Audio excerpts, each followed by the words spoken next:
Welcome. If you want to open and set up Equalizer in your Sony WH-1000XM3 headphones, at the first you have to open the Sony headphones application.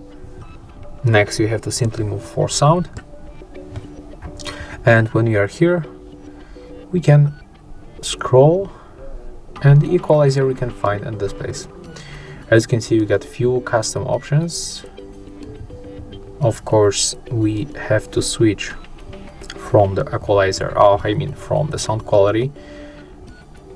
We have to go right here for the sound quality, and after that, okay, sorry guys, that's my bad.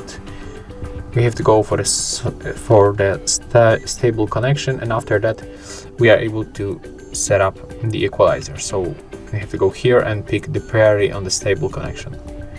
So then we can pick the custom options or default,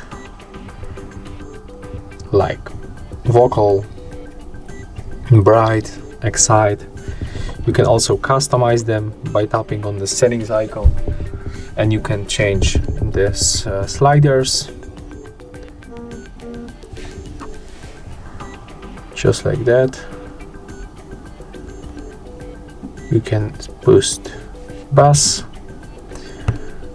and basically that's how you can make it. So that's very simple. If you find this video helpful, remember to leave a like, comment and subscribe.